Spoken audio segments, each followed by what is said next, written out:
Hello there and welcome to the Midday News. With me, Sabina Izuku. Nigeria's military authorities say troops have retaken the strategic northeast town of Baga from Boko Haram insurgents.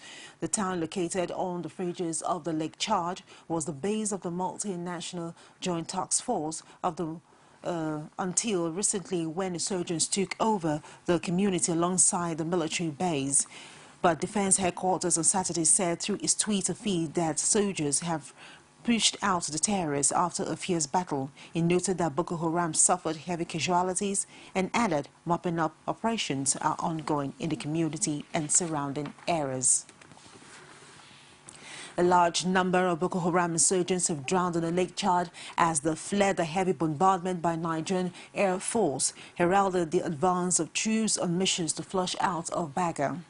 Though number of the dead terrorists was not given, it was said that many of them met their Waterloo as they fled the aerial attacks by NAP jets on Baga, location of the multinational joint task force base seized by the sect in January 2015. A statement by the Director, Defense Information, Chris Olukolade in Abuja says the insurgents had buried landmines in over 1,500 spots on the route leading to the town. It said all the landmines were skillfully cleared one after the other, noting the mining of the grounds could not save the terrorists from the aggressive move of advancing troops. Olukolade said apart from the 5 anti-aircraft guns and the rifles captured from the terrorists, over 34 motorcycles and 5 vehicles, including trucks being used for operations by the terrorists, were destroyed in the course of fighting as troops headed for Baga, noting that the troops finally began clearing the terrorists on arrival in the town early Saturday morning. The defense spokesman said in a comprehensive cordon and search phase of military operation has now commenced to enable troops mop up arms and ammunition and also apprehend any terrorists who might be hiding in the vicinity. The exercise, he added, would also determine details of the casualties inflicted or incurred in the course of the operation to clear Baga and environs of terrorists. Olukolade said similar exercises being carried out in 15 localities where troops have flushed out the terrorists in the operation preceding the entry to Baga. And away from that, President Goodluck Jonathan has continued his consultation towards the 2015 general elections in Lagos with a meeting with the Council of Obas in Ekpa Division of Lagos State at the Palace of Alara of Ilara, Akim Popola Adesanyan in Ilara. The president, while speaking at the Alara's palace, says the Nigerian military will recapture all territories held by the Boko Haram terror group within the next few weeks. The president also promised to complete all ongoing projects, including those at the conception stage, if he is really elected. Kazim Kasali has the story and is presented from our studio. The president, who arrived by helicopter from his commissioning of a rehabilitated section of the Egbin power plant and was accompanied on the trip by the top brass of his party, says his presence and that of the party's top echelon shows the party's respect for the traditional institutions. He added that the trip is also aimed at bringing governors closer to the people, while also adding that the issue of holding of territory by the Boko Haram terror group will soon be over. Especially the issue of terror. At least we've been telling Nigerians that we have some limitation. Now we can say that at least we equip our armed forces with excellent that we can contain the terror. And we say that we should watch out what will happen in the next 3 weeks. God willing, we will take over all our territories that they On the general elections, the president says his re-election will see to the continued advancement of Nigeria and also the completion of all ongoing projects, including those at the conception stage. He urges the traditional institution to continue to support him and also bless him ahead of the presidential election.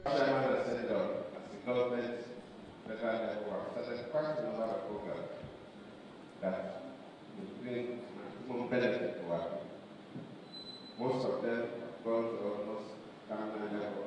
A lot of them have progressed.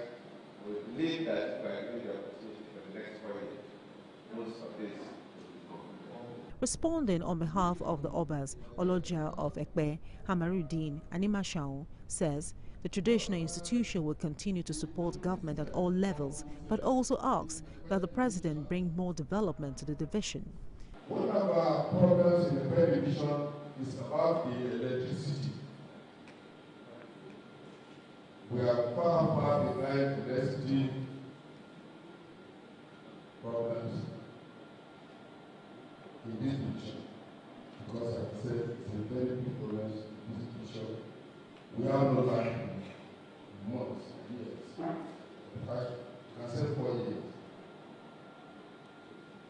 We would like to President to assist us to this. Because when there's no light, there is no any business that can move in this division. The Alara of Ilara, Hakeem Adesoyan, later blessed the president for the elections. Earlier, chairman of the People's Democratic Party, Adamu Muazu, said the party will always respect the traditional institution, irrespective of class. Away from there, President Goodluck Jonathan also met with the Alafin of Oyo, Lamidi Adeyemi, the son of Ogbomoso, after his earlier meeting with Ekpe Divisional Council of Oba. While speaking at the palace of the Osun of Ogbomoso, President Goodluck Jonathan says he will complete all ongoing projects in or around Ogbomoso. He asked the monarch, Jimo Oyewumi, to hand over the lease to the Minister of State, FCT, Jumoke Akinjide, promising to attend them between now and the end of the elections. Jonathan says, while his administration has done much and continues to do so, it will consolidate on its achievement if he is re-elected in March.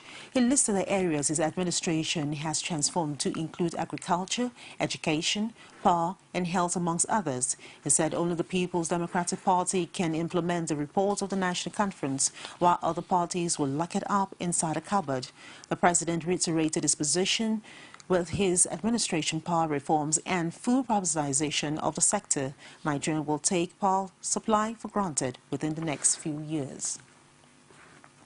The extradition process initiated against the Nigerian who fled to the country after allegedly murdering an 18-year-old Briton in the United Kingdom failed to go ahead as scheduled at a federal high court in Abuja. Abdul Kekerieku is wanted for the murder of one Marcus Hall outside a nightclub in Luton, England, about 14 years ago. The other culprits have been tried and jailed, while Kekerieku had been on the run until his arrest in Lagos. Trial Judge Justice R. Mohammed adjourned the matter to the 31st of March and remanded the respondent in Kuje prison after his counsel being Salihu asked for a short adjournment because he would serve the court process at short notice. Prosecuting counsel P.U. Akuta from the Office of the Attorney General of the Federation did not object but insist on the suspect transfer from EFCC custody to prison. EFCC said in a statement that the UK police had difficulties tracking Kekerieku down because he frequently disguised himself with about 10 alias.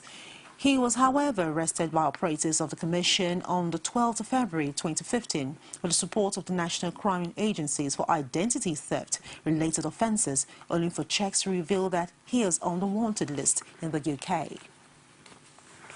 And away from that, operators of the National Drug Law Enforcement Agency have arrested a suspected drug courier in Kaduna State for allegedly possession of 780 bags of Indian hemp weighing 241.9 kilograms. The state commander Samuel Azigi said at a news conference that the agency had been trailing the suspect following an intelligence report on his activities. Samuel added that it was more worrisome that the illicit drug was to be distributed within the week. The election was to hold before it was shifted.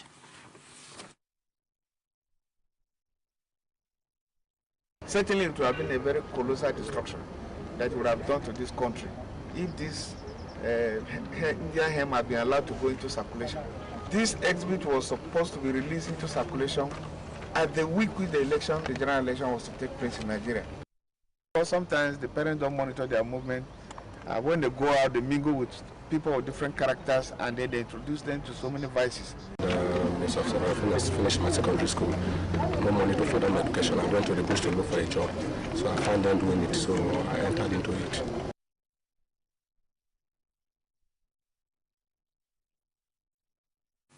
You're watching the Midday News. We'll take a short break, and when we return, we'll bring you more stories. Do stay with us.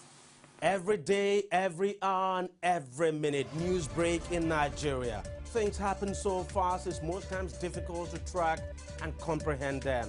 But that's what we do right here on Digi360. 2015, would you want to come back again? It's like asking Jesus Christ if he knew he was going to die, will you want to come back as the savior of the world again? We do not just help you track the stories, we break them down, explore all the angles, analyze the issues so that you can fully comprehend the stories and use them to make the right decisions.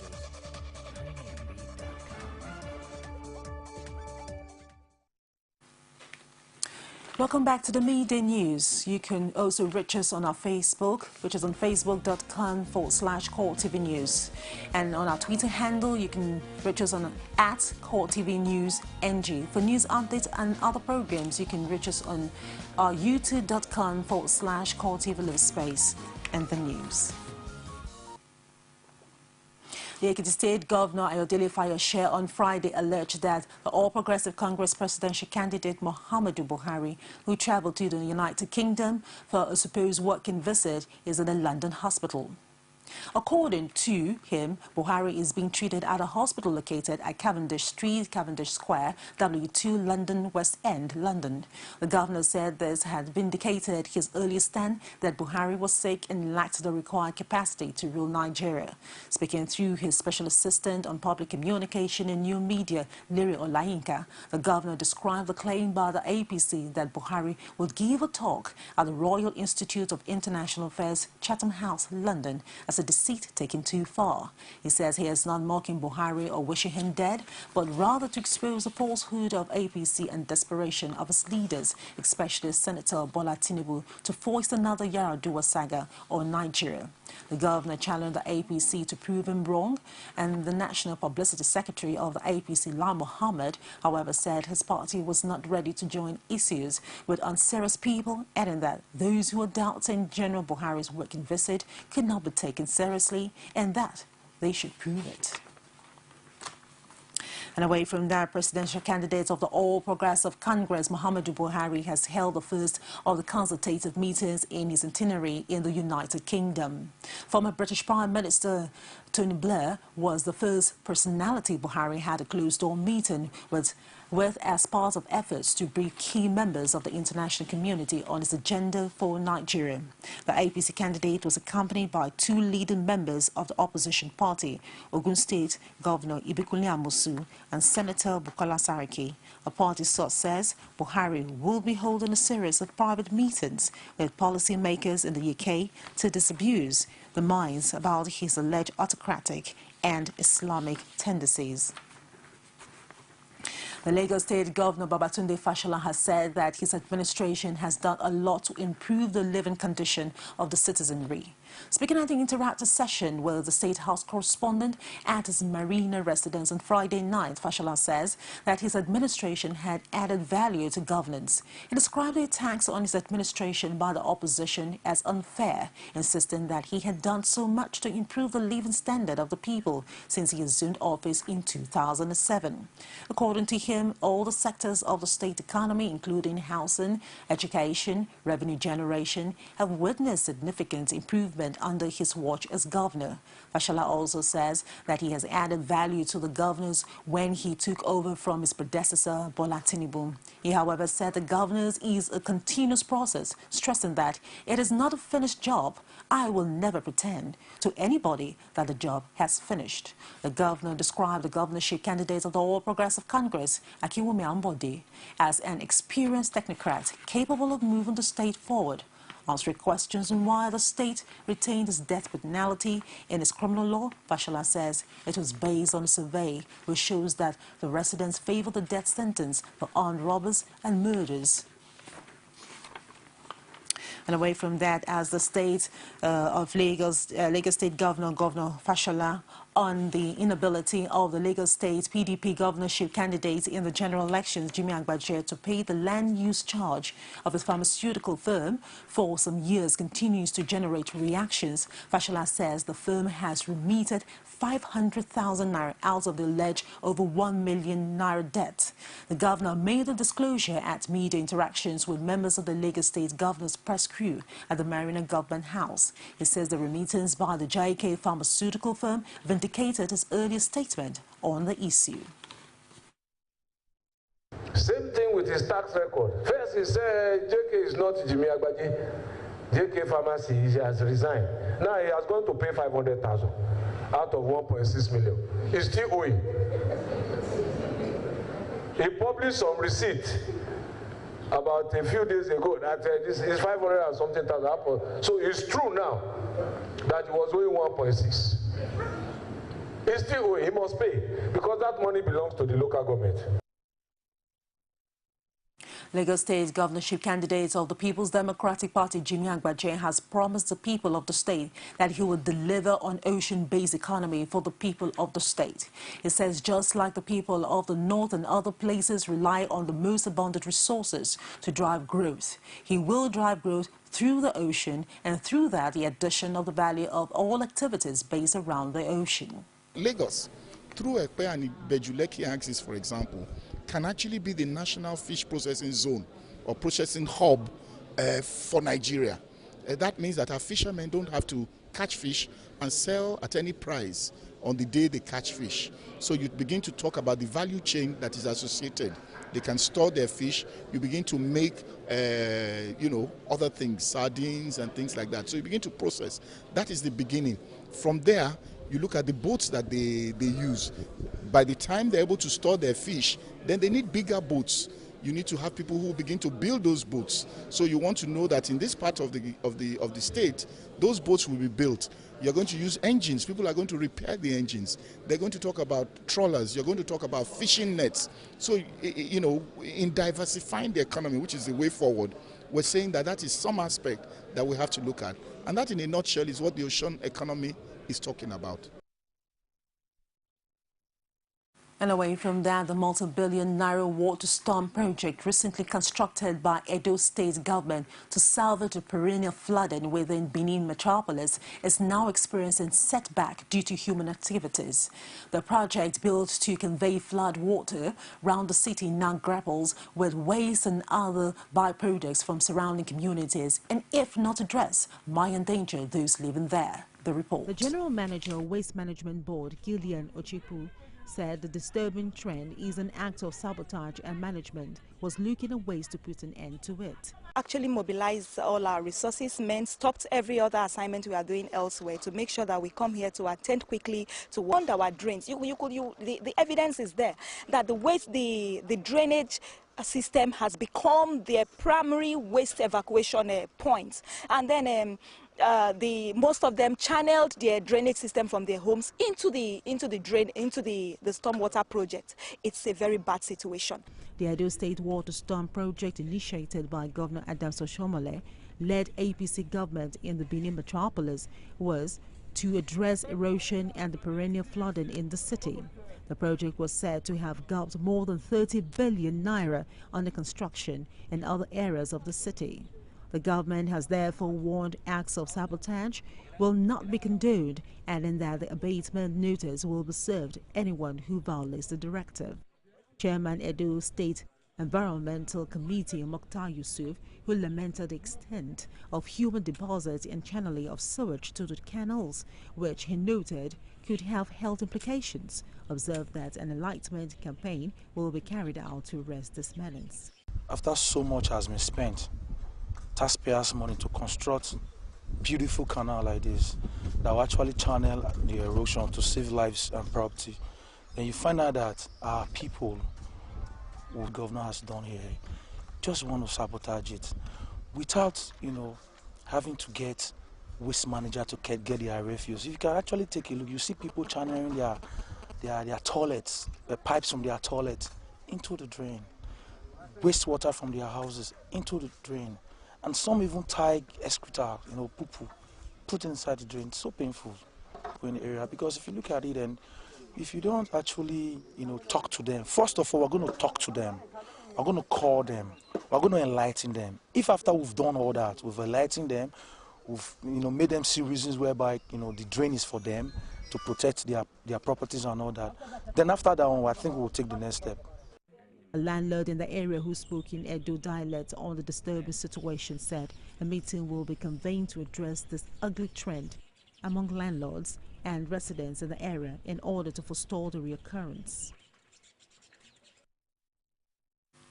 And outside Nigeria, the US and UK are considering deeper sanctions against Russia following the recent events in the eastern Ukraine conflict.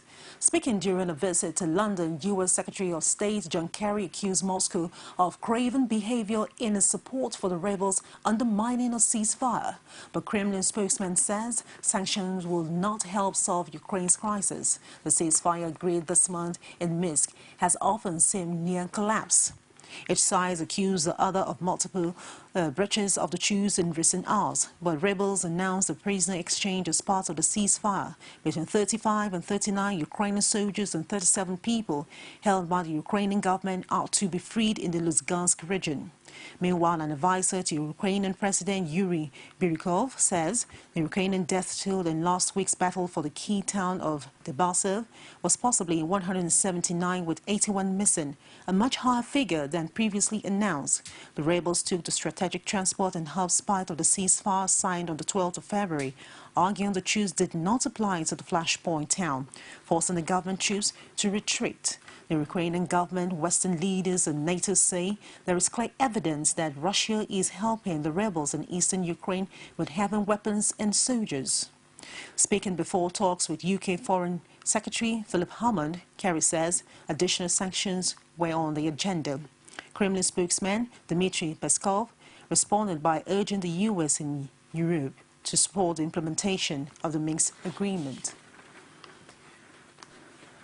And away from that, Greek Prime Minister Alexis Tsipras has warned of real difficulties ahead as his government faces a Monday deadline to submit a list of reforms to lenders. Under a deal agreed on Friday, the list must be approved by the international creditors in order for Greece to secure a 4-month extension of his bailout. The deal is widely regarded as a major climb down for the government, who won power vowing to reverse budget cuts. He hailed the agreement as a decisive step that achieved much towards ending austerity. The Greek cabinet is discussing the potential list of reforms which must be approved before Eurozone members ratify the bailout extension on Tuesday. Analysts say a collapse of the deal would revive fears of an exit from Euro, a so-called Grexit, something both EU and the Greece say they want to avoid. And away from that to South Sudan, armed men have abducted at least 89 boys in South Sudan, the United Nations Children Agency said. The incident occurred in a camp in the northern city of Malakal, host to thousands of people displaced by fighting between army and rebels. UNICEF says the unidentified gunmen went from house to house and seized boys over the age of 12. Last week, Human Rights Watch accused both sides using child soldiers, a charge denied by the government. The South Sudan conflict began in 2013 after President Salva Kiir accused his sacked deputy Riek Machar of plotting a coup. About 1.5 million people have been displaced by the fighting and 2.5 million are facing severe food shortages. South Sudan is the world's newest state, gaining independence from Sudan in 2011. And that's it on the Midday News. Do join us at the top of the hour for more news. I am Sabana Izuku. For me and the news crew, we say many thanks.